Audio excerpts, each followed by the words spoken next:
I'd like to share with you Finn McCool, the Giant of Knockmany Hill, retold and illustrated by Tommy DePaula. In olden times, when Ireland's glens and woods were still filled with fairies and leprechauns, giants too lived on that fair emerald isle. One of the finest of those big folk was Finn McCool, who was wed to the lovely great lass Unog. They made their home on the top of Knockmany Hill. Now, as any good giant, Finn McCool had his work to do, so he was often away from home. Lovely Unog didn't seem to mind, for there was plenty to keep her own hands busy, spinning, knitting, and even giving a pretty touch to their great house. Life was very pleasant indeed. One morning, when Finn McCool was busy working with his kin, building a causeway to Scotland, the word came that Cuchulainn was coming. Cuchulainn was a giant too, and without a doubt the strongest in that part of the world. When he walked, the very earth trembled, and with one blow of his fist, he had flattened a thunderbolt so that it looked like a pancake. He was so proud of that feat that he kept the thunderbolt in his pocket to show all just how strong he was. Every giant in Ireland had been given a good beating by Cuchulainn. Every giant, that is, except Finn McCool. And Cuchulainn swore by the green that he would never rest, day or night, winter or summer, until Finn McCool was added to his list. So far, Finn had been smart enough. He kept moving about whenever he heard that Cuchulainn was in the neighborhood, but this time Cuchulainn was sure to get him. So Finn left the causeway and sped off for Knockmany Hill, his house, and his darling Unog. "Finn, me love," said Unog, greeting him at the door. "What brings you home so early from your work?" "Oh, the chance to get a sight of you, my sweet thing," said Finn.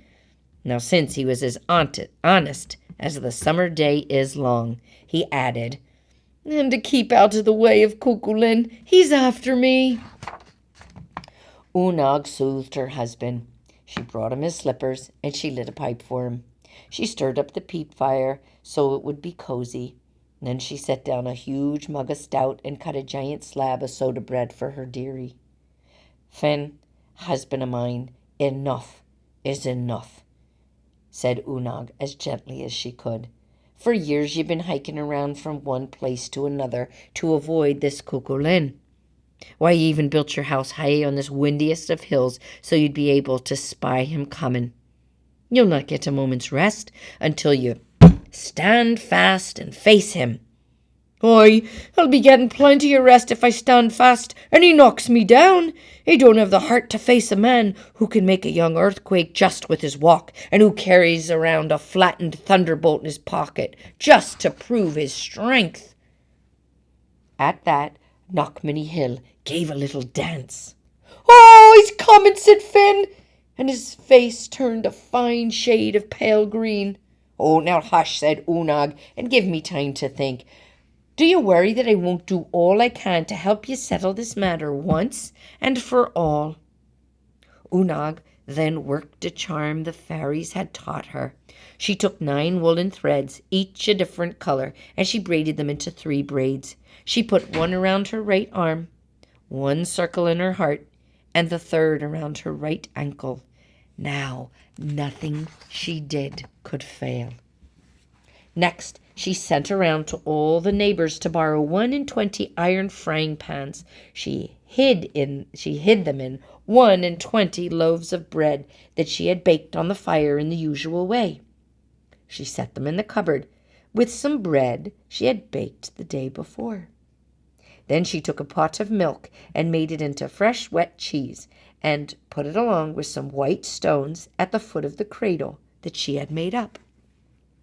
"Now, my darling," she said, handing Finn some baby clothes, "put these on and do everything just as I'm about to tell you. And remember," she said at the last, "Cuchulainn's strength lies in the brass finger he has on his right hand. Now, quick into the cradle, because I hear that man mountain at the door." "All right, woman," bellowed the giant at the door. "Where's that coward Finn McCool that I've been chasing after all this time?" "Well, well," said Oonagh with her sweetest smile. "Now isn't that a shame? Finn was off working on the causeway when some important family affair called him away. But he'll be home by tea time, so why don't you just come right on in and sit down?" Poor Finn trembled in the cradle. "See this," Coco Lynn said, pulling what looked like a pancake out of his pocket. "This was a thunderbolt until I caught it, and I flattened it. Now that's what I'm going to do to Finn McCool too." Said Oonagh. "That may not be as easy as you think. Finn McCool's a big broth of a man. We take a look at her little baby and you might be getting an idea of the strength and breadth of Finn himself." Cuckoo Lynn peeked into the cradle. "Chirp," said the huge baby, looking back at him. "My," said Cuckoo Lynn, "what a big boy." "Well, while you're waiting, why not have a bite to eat?" said Oonagh. She put some loaves of bread on the table, along with a can or two of butter and a pile of cabbages. Cuckoo Lynn, who was as much a glutton as he was a bully, popped a loaf into his mouth and took a huge bite right down on one of the frying pans. "Clang! Yow!" shouted Cuckoo Lynn. "What kind of devil's bread is this? Here are two of me teeth out." "Oh, that's Finn's bread, the only kind he eats," said Oonagh. "Is it a bit too tough for you?" "Oh, too tough for me!" shouted Cuckoo Lynn. "I should say not. Just give me another." Cuckoo Lynn chomped into another loaf and into another frying pan. "I'll have not a tooth left in my mouth, woman. There's two more out." Cuckoo Lynn hollered even louder. The baby began to holler too. "Hungry, hungry, hungry." "Ah, sweet dumpling," said Oonagh, and she handed baby Finn a loaf. And because there was no frying pan in it, Finn ate it right down. "More," said the baby, and he gobbled up another loaf. He seems a strong lad," said Cuckoo Lynn, getting a little worried. If this was the baby, the father must indeed be a bit stronger than Cuckoo Lynn thought. "Ah, yes," said Oonagh, beaming. "Why, instead of dollies, he loves to play with those white stones there in his cradle. Show them a nice man, baby dear." Finn did as he was told. He picked up a stone that was really the cheese, and he squeezed all of the water out of it. Then he popped it into his mouth and ate it down. Cuckoo Lynn was not about to be outdone by a baby. He grabbed a stone and he squeezed and squeezed. Well, squeeze as he might, he couldn't get one drop of water out of it. He popped it into his mouth, and with a chomp, there went the rest of his teeth. The howl that came out of him almost broke all the windows.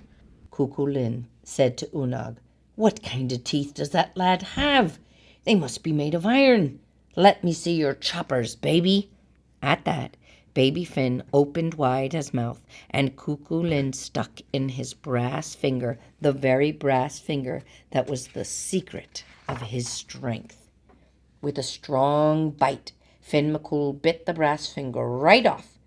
Then up Finn leapt and began to pound the daylights of poor, weak Cuckoo Lynn. And that was that. Out the door went Cuckoo Lynn, never to bother anyone, let alone Finn McCool, again.